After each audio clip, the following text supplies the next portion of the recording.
What an absolute fantastic weekend for your first place Toronto Blue Jays.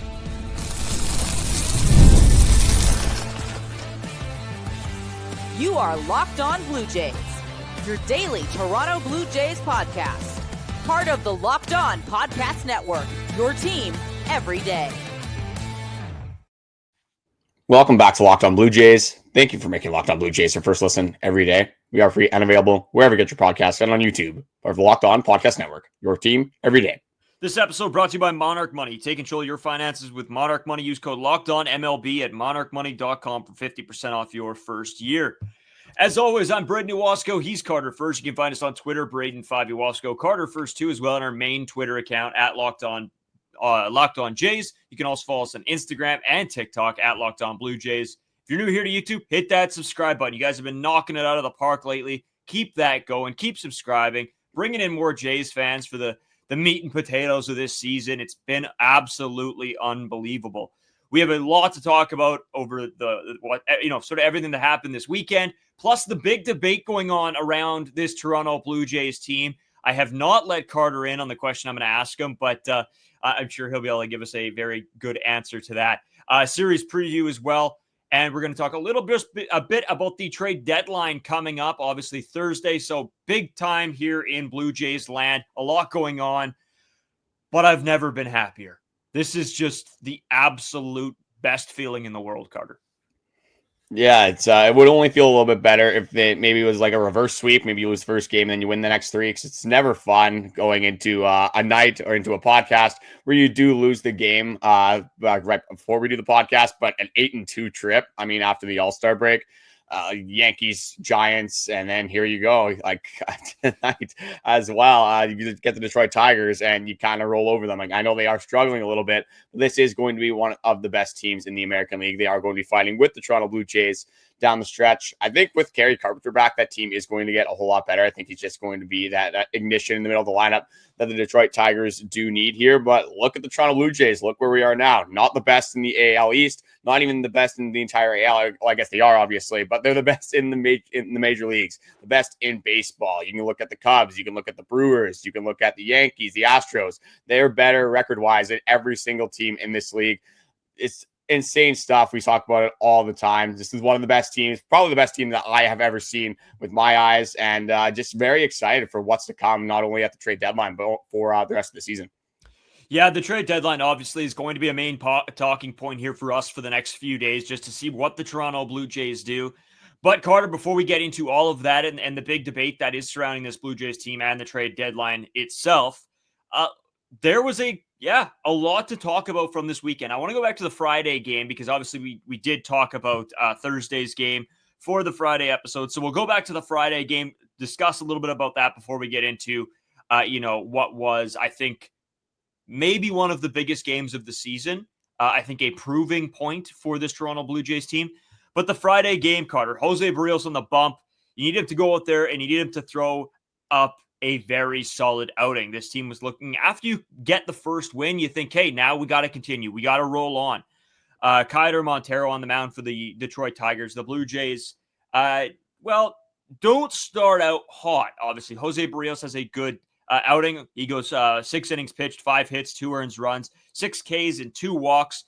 But the Detroit Tigers do strike first here, Carter.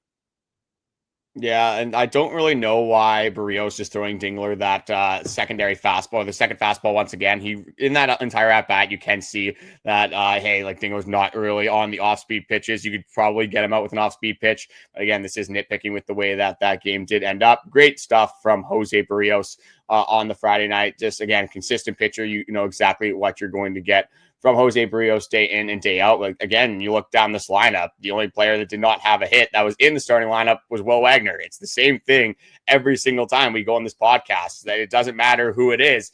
It's getting contributions from everybody 1 through 9, and they did that again on Friday night. Nathan Lucas, first pitch of the game, hits a single. He's 2 for 5. George Springer, the summer of Springer continues. He goes 3 for 5.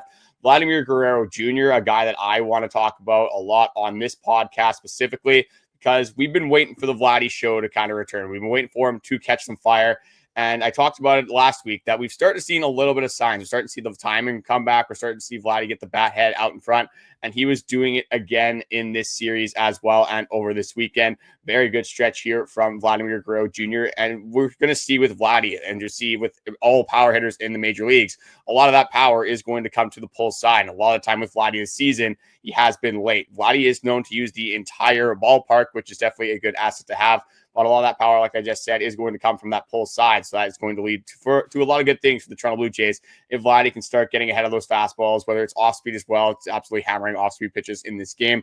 But if we can start to see Vladdy's timing come back, him gain that confidence at the plate once again, and really be on pitches from early on, this is going to be a very fun back half of the season. If what we've seen up to this point continues on and you get that production from Vladdy, I think we're really close to seeing Vladdy have this unbelievable stretch. Or maybe we're already at the start of it. Yeah, Carter, on the short or TikTok or Instagram, whatever people were watching on, that's something I said right after I guess it would be the Saturday night game, was the fact that I think we're starting to see the return of Vladimir Guerrero Jr. I wasn't quite at the point where I'm saying he's fully back. This is the Vlad I'm waiting for, but it's getting very close to that. And this team going down into, the depths of the dog days of August, September, right before the playoffs, you need to have Vladimir Guerrero Jr. at his best. This team is fantastic, but to really do damage and do damage in the playoffs, they need Vladdy to be Vladdy. And we're starting to see that. And, it's coming at a perfect time, right? These are the games that you need to win. These are massive games if you're going to continue to push to be the number one team in the MLB and to do damage in the playoffs. Your big dogs got to be your big dogs, and that all starts with Vladimir Guerrero Jr. Well, and what he's done since the All-Star break has been very good, and you can't really complain about this whatsoever. That's why I'm saying right now we might actually be seeing the start of Vladdy kind of turning that corner. But since the All-Star break, he has been 17 for 40. That's a 425 average, 500 on base for an OPS of 1,175. 4 doubles, 2 home runs, 8 RBI, starting to turn a corner a little bit for Vladdy in the middle of that lineup. And he obviously continued to show that throughout the series. We'll talk about that absolute moonball that he hit in game 3, kind of sticking along here with game 2. Joey Loperfido, another guy that we called on to give us a little bit of production. Not expecting this kind of production, though, from Joey Loperfido since he has been called back up. Like, Loperfido has a 341 average, an OPS of 912, 14 for his last 41 in the major leagues.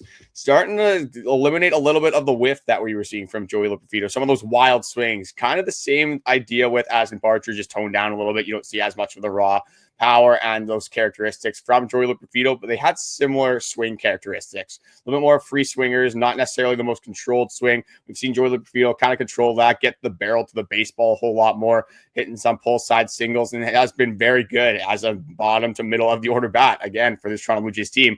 But we could tape record this, and you could say that about pretty much anybody, again, that the Toronto Blue Jays do throw in. But it's a guy that has been getting overlooked a little bit with just everybody seeming like on the Toronto Blue Jays firing on all cylinders day in and day out. Yeah, and we've talked about this for the past 2 weeks. It's almost getting to the point where I'm starting to say the same things because we're seeing this same production in and out of this lineup, up and down the lineup. Joey Loperfido is elevating his game, just like every player on this team this year. Nathan Lucas, Ernie Clement, Addison Barger, Davis Schneider, Will Wagner. I can name anybody. These guys are all playing fantastic. Carter, I did just want to throw this out here for the people as well, just before we continue. Alejandro Kirk on the 7-day IL, he takes that ball off the mask. So Ali Sanchez has been recalled to the team. Just wanted to throw that out there so I didn't forget it moving forward. It just popped into my head. So there you go. You can sort of see how my brain works on this podcast. It might be the most ADHD thing ever. Well, yeah, there's definitely a few times where we're like, oh, we'll eventually get to that. And then with so much to talk about over the weekend, we don't get to that. So I guess pretty good to get the injury off the top right away. Yeah, unfortunate thing to see. I absolutely got caught square from that foul tip, but is traveling with the team in Baltimore. Probably will not be playing, obviously, in that series being on the IL. But it's nice to see Alejandro Kirk remaining with the team there. And just going back to Joey Loperfido, one thing that we've seen from this baseball team day in and day out is just the effort, the base running. And Joey Loperfido does this again in the 4th inning. Hits a ball, kind of gets jammed slightly here. Gets the ball to the shortstop, though. Javi Baez has to range to his right, but Loperfido's hustling down the line. He knows that, especially with Javi Baez, a little bit of a wild thrower, can get a little bit finicky at times, especially if he has to speed up his release on the throw. Loperfido's hustling down the line. Baez throws the ball in the dirt. Torkelson unable to scoop that ball. And the Blue Jays are up 2-1. And we've seen so many of those instances, again, whether it's Miles Straw, whether it's Addison Barger, Ernie Clement. This time it is Joey Loperfido once again. So wanted to give him his shout out there. And then just wanted to give Bo Bichette a shout out for his at-bat in the fifth inning. Just the most typical Bo Bichette at-bat whatsoever. Aggressive, going to swing early on in the count, letting the ball travel deep into the zone so he can identify what kind of pitch it is, and then just firing his hands out, poking the ball down the first baseline, coming up clutch again, just seemingly doing it every single time Bo Bichette is thrown in a clutch opportunity. And now we're going to have the conversation, and this, again, the easiest prediction of all time, maybe not this thing specifically, but Bo Bichette is probably going to be leading the major leagues in hits sooner than later. Once again, going 5 for 5 on the Sunday. Aaron Judge, unfortunately, I don't like injuries, even if it is for the Yankees. He is on the IL. He's leading the major leagues right now. 3 hits ahead of Bo Bichette. Bo Bichette continues this torrid pace. I can see Bo Bichette being right at the top of that major league leaderboard once again, like he was a couple seasons ago. Don't understand anyone that was ever saying Bo Bichette is not good at baseball. No, it is the easiest bounce back candidate. We had it at the beginning of the season. Me and you both. Bo Bichette is going to bounce back. He's going to be Bo I think Bichette. A lot of people had that as well. Because, yeah, anyone that watched Bo Bichette throughout his career just knew that, hey, that 2024 version of Bo Bichette was nothing that we were going to be nothing that we're going to have to become accustomed to. No, and eventually we're going to have the conversation again of what's going to happen with the Bo Bichette contract. I think it's going to be done. I think it will in the offseason. But I think it's going to wait for the offseason. We could talk more about that sort of as we continue. But Bo Bichette is absolutely one of the pieces leading this team. You look at Vladimir Guerrero Jr., and one complaint we've sort of had this season was that, in the big moments of the game, you wanted Vladimir Guerrero Jr. at the dish, but it wasn't going well.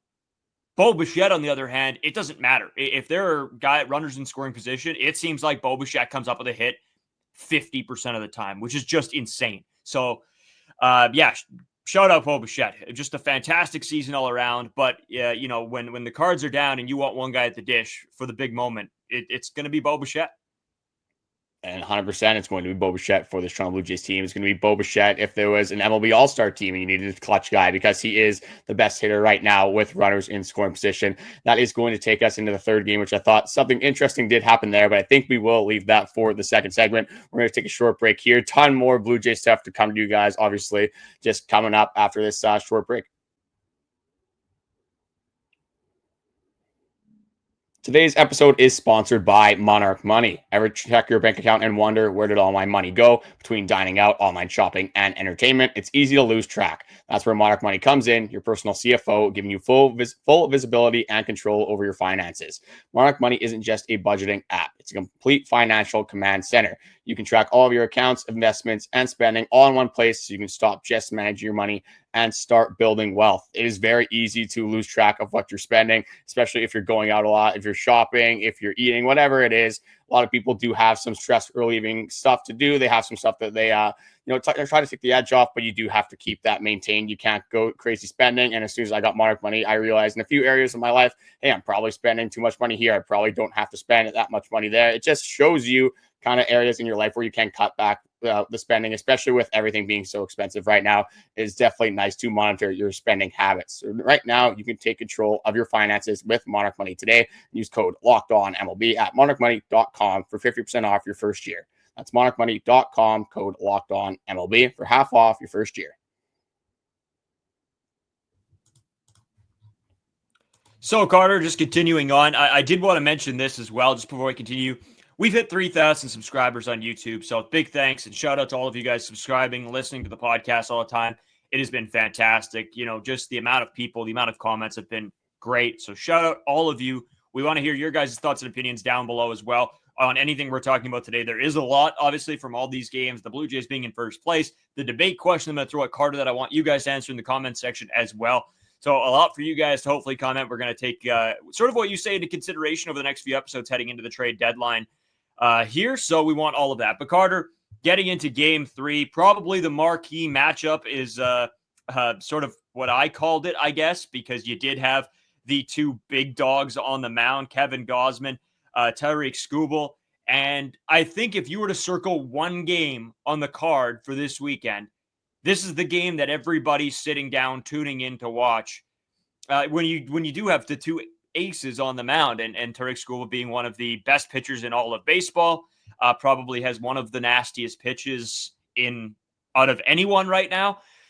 So this was a game I was very pumped for, and I was just locked in. This felt like a playoff game. You have your two best guys out there on the mound throwing, seeing who can come out on top. And something specific I want to talk about, Carter, but I'll throw it over to you. Just thoughts, feelings to open this up. Kevin Gausman, Tyreek Skubal, just everything you got to say, I guess. Yeah, playoff baseball is a very good way to kind of describe that game, because that's what you're going to see a lot of the time in the playoffs. You're going to see two dogs going out there. You're going to be seeing teams number ones. And it's really most of the time pitcher dominated in the playoffs. You got a lot of bullpen arms. Rest isn't really in the equation anymore. Everyone's going no matter what. And hitters are kind of at the disadvantage. Honestly, hitters are at the disadvantage most of the time anyway, so it makes it even harder in the playoffs. But you see what Kevin Gausman did. You see what Tyreek Skubal does. There's not a lot of runs scored when those guys are out there. So it definitely did have that playoff baseball vibe. And just looking at the series in totality, you probably had the pitching matchups in your advantage in the first two games. That third game, as much as we love Kevin Gausman, Skubal, I think for me, shoe-in AL Cy Young. Again, the changeup's unbelievable. He's hitting 100, 101 consistently. So it was definitely going to be a tough matchup. Then you had Jack Flaherty. We both had that game as a loss, and we'll continue kind of going to why we did think that was a loss and what happened in that fourth game. But yeah, playoff baseball, definitely a good way to describe it. The Blue Jays did hold their own against Skubal. The stat lines will kind of say, if you were just looking at the scoreboard, that Skubal did dominate the Toronto Blue Jays, but there's a lot of tough at-bats against Skubal in this outing. Again, the Toronto Blue Jays are very tough outs. They are aggressive at the plate. They don't strike out a lot, but that doesn't mean they're just not aggressive. They're still trying to do damage at pitches in the zone. They don't strike out a lot. They make contact. They're going to put pressure on your defense. They're going to put the ball in play. They're not going to roll over in many at-bats. So I liked what I did see from the Jays against Skubal. They kind of shot themselves in the foot a few times. He made a couple of good pitches. But I guess one thing I'll quickly just go over. We don't have a ton of time to go into this, but David Schneider, what a catch in the first inning. I wanted to get that off the top. I know you probably love seeing that. It's a risky dive, going to the line there on the back end, but full extension, absolutely love to see it. So the first play that I kind of want to go into with the Skubal stuff here is Vladimir Guerrero Jr. getting the back pick. You have Tyler Heineman up to the plate. You have one out, runners on third and second. Again, Skubal, one of the best pitchers in the league. I guess I'll throw it over to you just for your initial thoughts on that whole situation. Yeah, and the people who follow us on Twitter probably know my thoughts and feelings on this, because I was spamming tweets this game because I was sitting there watching the Bomber game, had the Jays game on the one screen, and I was just freaking out about the Jays game. It was so good. It was so entertaining. But this play in particular, right? You're trying, in this situation, you got to tee yourself up for a sacrifice fly, in my mind. That at the end of the day should be the play here. Obviously, a hit or something is great. But in this 0-0 ball game, you're trying to get a run across the plate and get to Tyreek Skubal. And you have an opportunity to do so. Vlad breaks. Play doesn't go how you want it to, and you get tossed back out at 3. This is a dire situation, a dire play, because that sets you up then to not score any runs. I'm not 100% against Vlad here. I understand what they were trying to do. I just think it was the wrong play in my mind, Carter. See, I don't mind it whatsoever in that current situation. You have, again, one of the best pitchers in the entire MLB. It's a game that you can kind of tell the way it's going to go, that playoff baseball vibe. Runs are going to be hard to come by. You have Tyler Heineman up in the situation. We've seen it time and time again this year. This guy can lay bunts down, and that's what the play was on. It was the safety squeeze. That's why Vladdy's taking that little bit of aggressive lead. Probably too aggressive, obviously. So you don't want to get back picked if it doesn't go well. It wasn't one of those situations where Heineman needed to get the bunt down. It wasn't the suicide squeeze. They weren't going all out. It was just one of those things. Hey, if you can get a bunt down on this pitch, then it's definitely something that they want to take advantage of. I'm okay with, again, getting that bunt play, letting Heineman try to get a bunt down on Skubal rather than, trying to lift a ball to the outfield when Skubal has some of the most disgusting stuff that I have ever seen from an MLB pitcher. I know Heineman's been unbelievable this year, but I don't mind the play call there. I just see if Vladdy sees Heineman square, he doesn't really get the bunt down, kind of pulls away at the last second as well.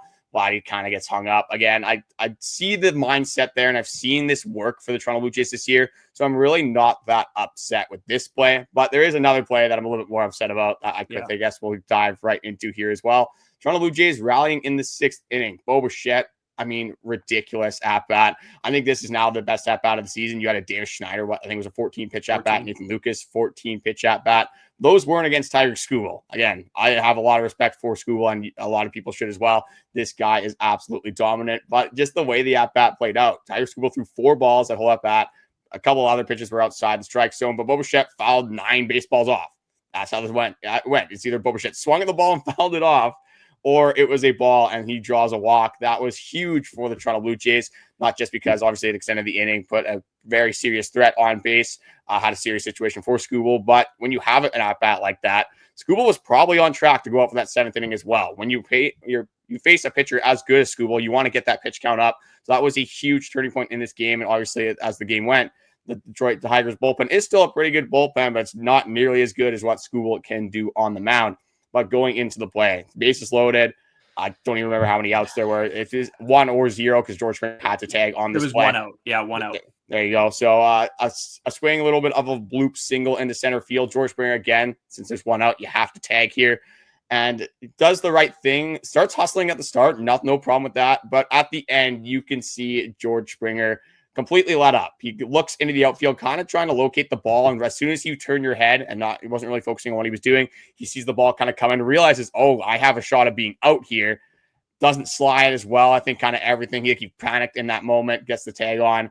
That's a spot, especially in playoff baseball. We're getting to playoff scenarios now. You got to score in that spot. George Springer being a veteran, you can't have mistakes like that. This team has been unbelievable defensively, base running, just a lot of the small things they've done very well. So I don't want to get crazy mad at this moment, especially how the game ended, but just something that can't happen, especially if it is in a playoff scenario. It's one of those things in recent history with the Blue Jays when they have made the playoffs. It's been dumb things like that have come back to shoot themselves in the foot. Exactly. And it's not the end of the world as of right now, but we have to start thinking ahead of ourselves. And George Springer has been fantastic, but it's not even about the run. It's not even about the single run there. It's the fact that you just get Heineman on base, a guy that, you're not super confident in, but, especially against that good of a pitcher in that scenario, he gets the job done. He's passing the baton. That should have been 1 out. That should allow you to score a second run, right? With 1 out only. That should allow you to get that done. But being thrown out at home now puts the pressure, bases loaded, onto Addison Barger. And he strikes out. And the strikeout is what it is. Guys can strike out, but it's a second life that George Springer then takes away from this team. It's the lack of hustle. It was the lack of awareness. He pulled up. That's plain as day. You can see that. And I'm not overly upset with George Springer because this season he's been so good, and I don't want to throw anybody under the bus, but that's a play that would frustrate anyone ever, because I was very, very upset because I thought this is now 2 plays that's happened to the Toronto Blue Jays that was pointing me in the direction of, wow, this game is just not going to go their way. Obviously, it does. But in that moment, I'm thinking this team has had 2 good opportunities to score and have blown 2 opportunities. So at this point of the ball game, in my head, I'm thinking, I don't think this is going well. I don't think this is going to end with a Blue Jays win. Obviously, they proved me wrong, and that's fantastic. And I'm very fired up. But it very well could have went the other way. And luckily for the Toronto Blue Jays, they had somebody out pitching Tyreek Skubal on the other side, Kevin Gausman, who we're still going to get into, but I quickly just want to finish up this saga here. So, just a play that really can't happen, especially if you are going to be a serious contender in the playoffs. I'm not saying this team isn't a serious contender, and this doesn't happen a whole lot, but obviously you do have to point it out and kind of call it out when it does happen. But George Springer is going to be the first one to say, yeah, that's my bad. I messed up, and probably won't see that again for the rest of the season from George Springer. Moving on to the 8th inning, why are you walking Bo Bichette in any sort of scenario where he can be the guy that is going to score runners and get that big clutch hit we just talked about, the best hitter with the runners in scoring position? You have a base open. Don't know what's going on there. Don't know why you're pitching to Bo Bichette, and he makes you pay for it. He does exactly what he does every single at-bat in these big situations. Lets the ball travel, kind of like he did in the second game of the series as well. Hits the ball the opposite way, scores 2 runs. After that, felt pretty good about the game. Nathan Lucas, what a swing as well.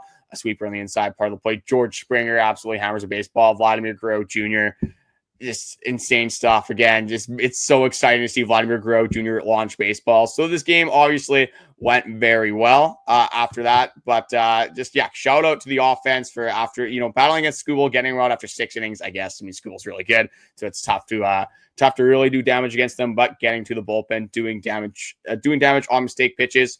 But is there anything else offensive-wise before we quickly go into Kevin Gausman that you want to bring up for Game 3?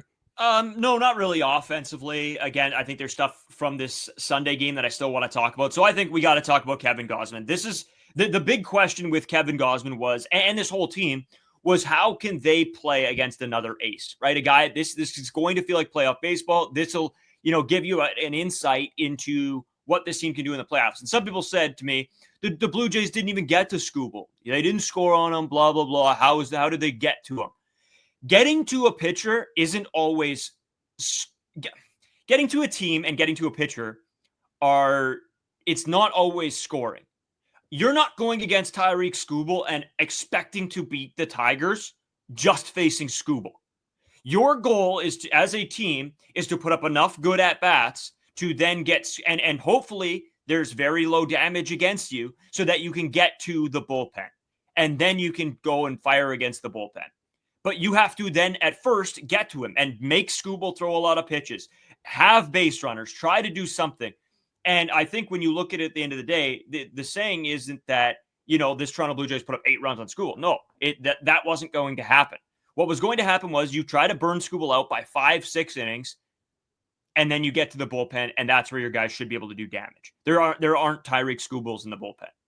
So for anybody saying that way, I think I look at it differently. I look at beating a pitcher isn't always necessarily scoring a ton of runs on him. To beat a team, you're not facing one guy for 9 innings.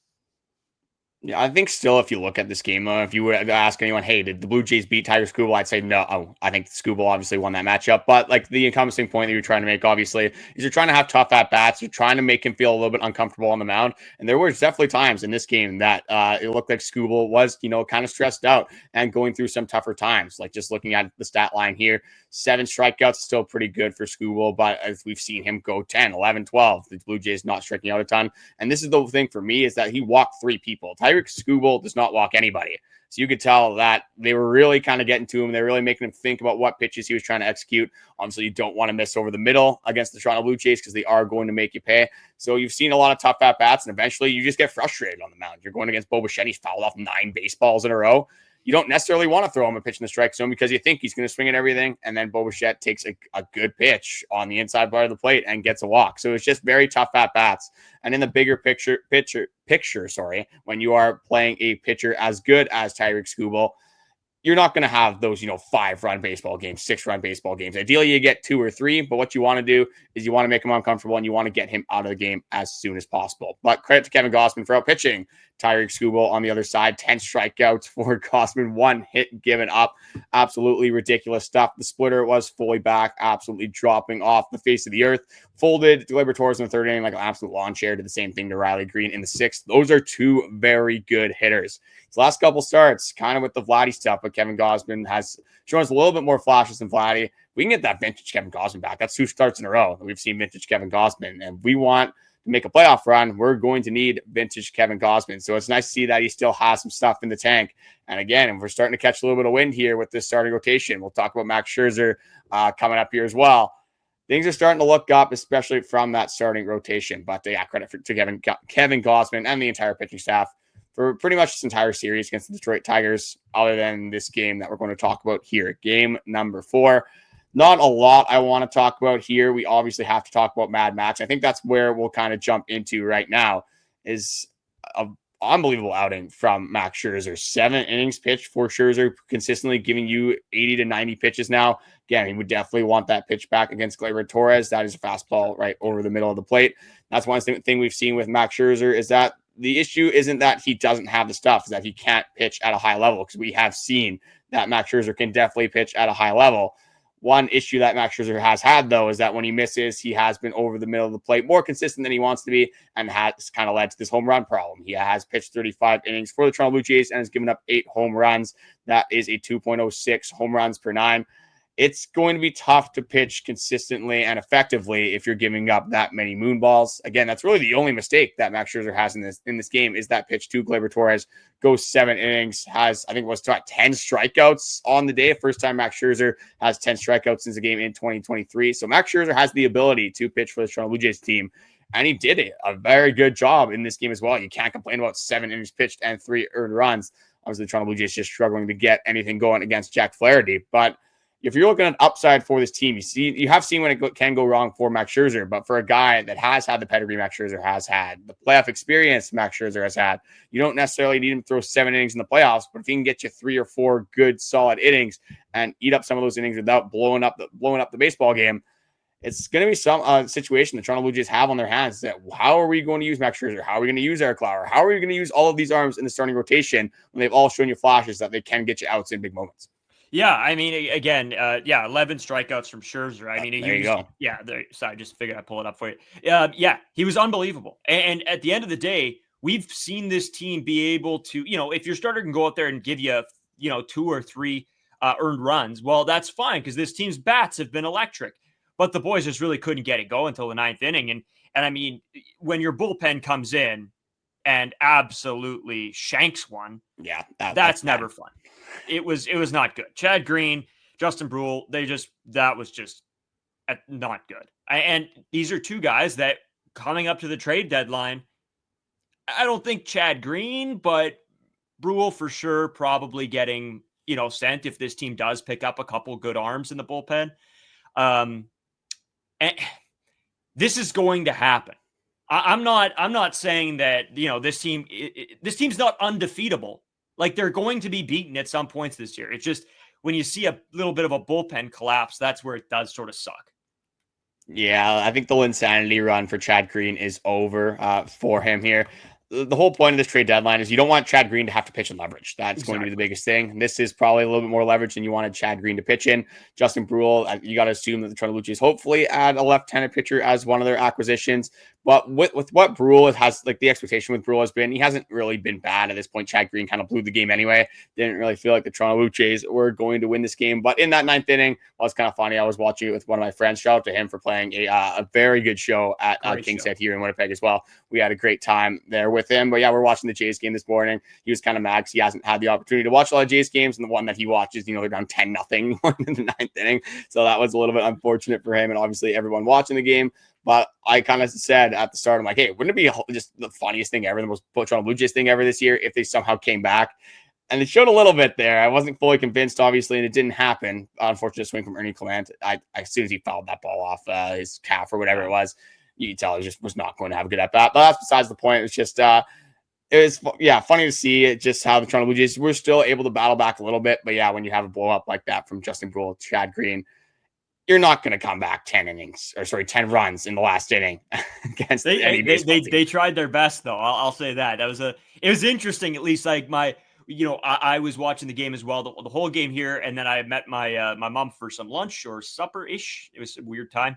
But there was, of course, game on and we're watching. And, I sort of turned my head for 1 second and then I'm like, okay. I didn't really have the feeling of this team's coming back. But it was like a quick, oh, this would be hilarious. So, yeah, you're right. And shout out Jackson. Huge show. That was awesome. Lots of fun. Me and Carter are a little bit, I think, mentally not 100% here just because it was a long night, but it was a ton of fun for sure. Carter, I want to hit my debate question for you here just before we kick off into the third segment and really tee up the series preview. A lot of people are asking me this question, and I wanted your opinion because I have my answer. I've said my answer, but I wanted your opinion. People are saying that they aren't sure that they want the Toronto Blue Jays to go and make these moves at the trade deadline. They think stand a little bit pat because you don't want to disturb the mentality of the locker room. They don't want guys being sent down. They don't want additions. They think, oh, why kill the mentality? Obviously, I have said this on anywhere I've been. I 100% disagree with that, but I'll send it to you to give your opinion first because I do want to hear it. Yeah, I just think that it's absolutely ridiculous how you wouldn't want to make your team better at a trade deadline. Like, what player, if you've ever played just any sport, whether it's, it doesn't even have to be baseball, in what scenario are you going to be like, hey, I don't want my team to get better. I don't want to bring in a guy that's going to help this baseball team, whether it's a fireball or right-hander, whether it's a power bat. Like, why would you not want to get better as an MLB organization? For 95% of these players, probably 5% that just like to chase the bag, and the money is obviously incentive.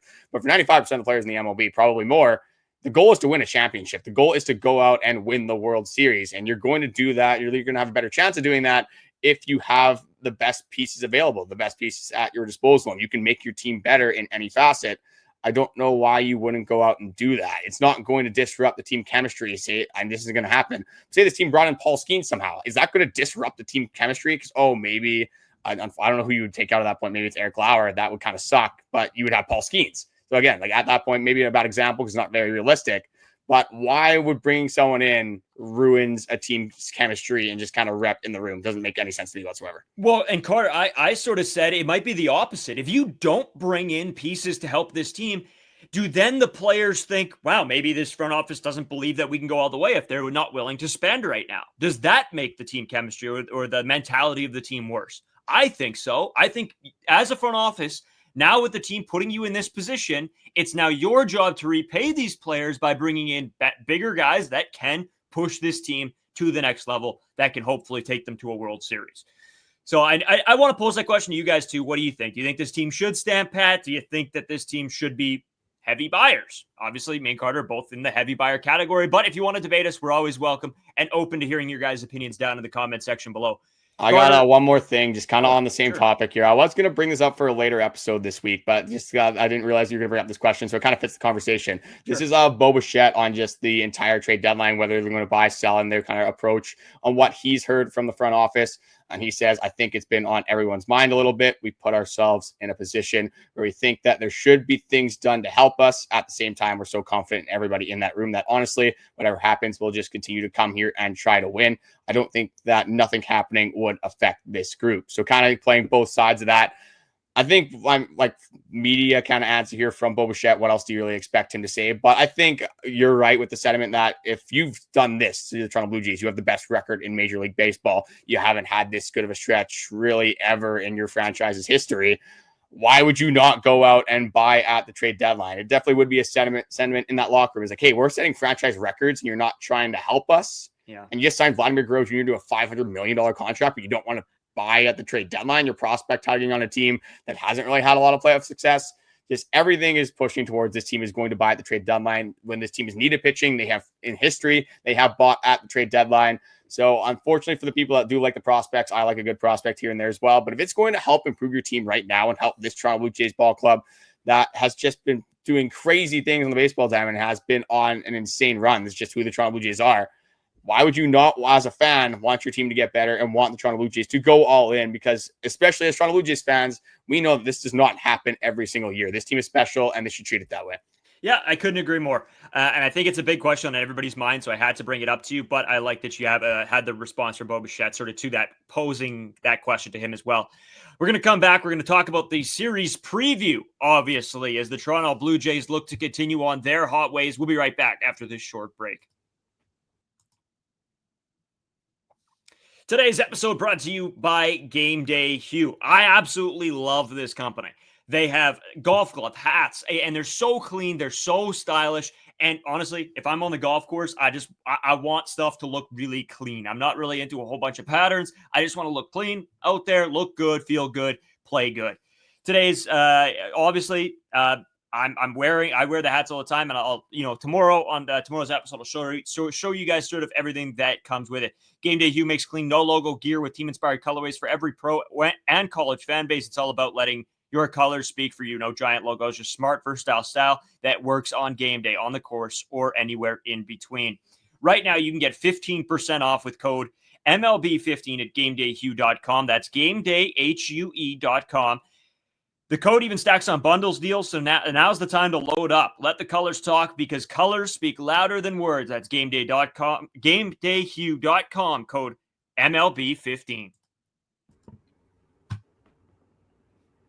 So, Carter, continuing on here, Obviously, series preview and a big one. They're all big now with the Toronto Blue Jays in first place.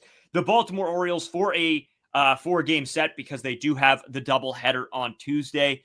I guess I'll go over just the pitching probables as of right now. Chris Bassitt versus Zach Eflin for game 1. That'd be Monday, so today.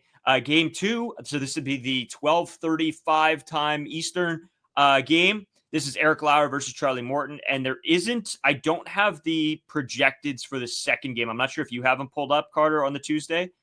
I'm thinking that should be a bullpen day because you can't really throw Jose Berrios. He'd be short rested. So maybe you pull up Lazaro Estrada. Usually for those double headers, you do get that additional roster spot. So you just want a guy that could eat innings. It depends how that Monday game goes as well. That's why you probably want some innings from your starter. So you are in a good spot where if you can and have to throw some bullpen arms, you do have that ability to do that on a doubleheader. And another thing about this week is that it is going to be hot in Baltimore, especially on that Tuesday where they do have that doubleheader. So I think they're going to try their best. John Schneider's going to try his best to rotate some of these guys in. I don't think a lot of the guys are going to be playing both games. Obviously, like your Vladdies, your Bos, you're going to see them every game. But maybe for guys like Joey Loperfido, for David Schneider, probably going to try to rotate these guys in to keep everybody hydrated and just prevent the overheating in those games in Baltimore. Very important games against an AL East opponent, but obviously you do have to watch out for the player safety as well. Going to be a scorcher there.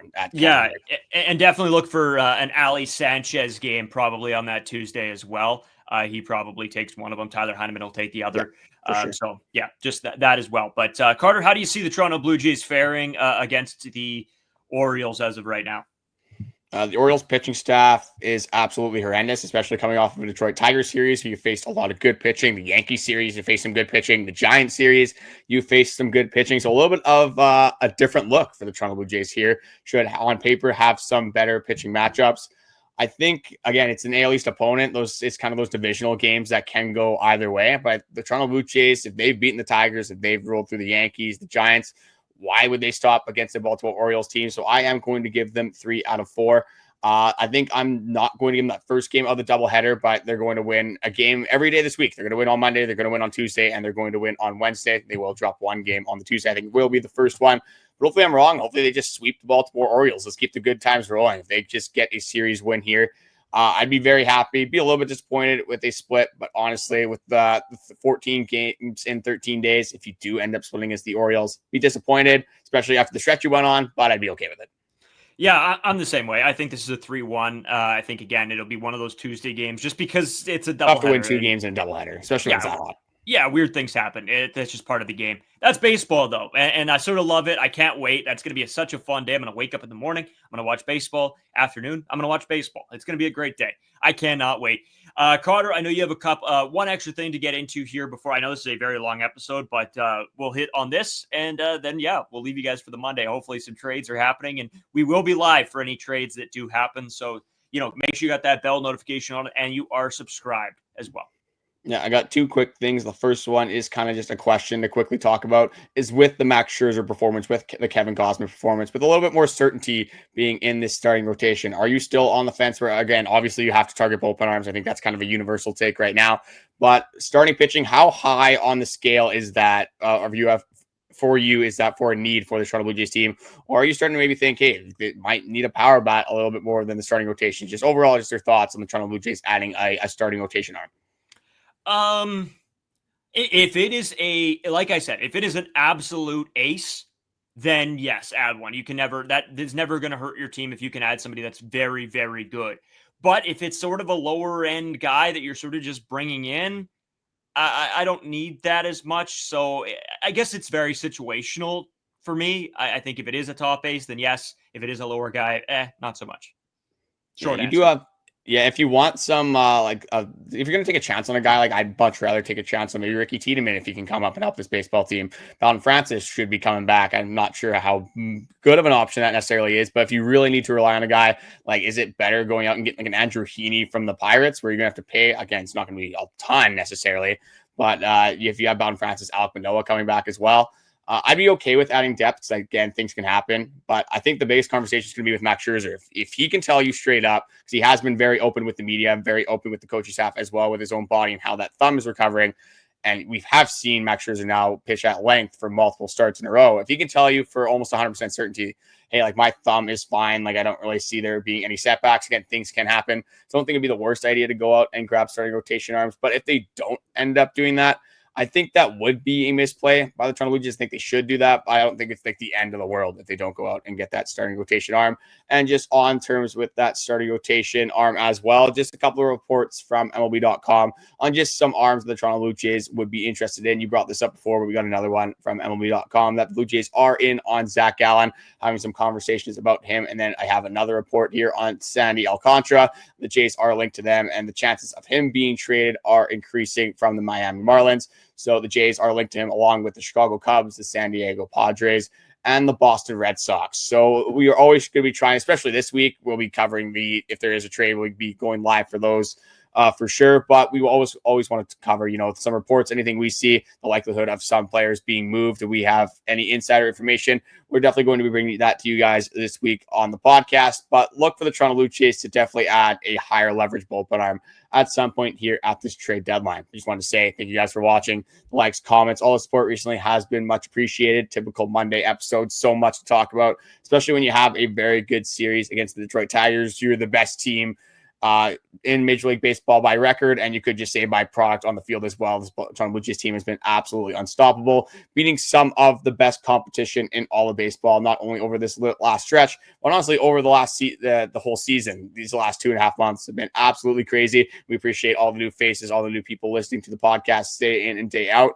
And you should be excited about this baseball team because it is a magical feeling around the Toronto Blue Jays. And I go into every baseball game expecting them to win. And I get very disappointed now, even though they beat the Detroit Tigers 3 out of 4 games, one of the best teams in the American League. It definitely still was disappointed when they lost that 4th game. But it has been a whole lot of fun watching this Toronto Blue Jays team play baseball every single day.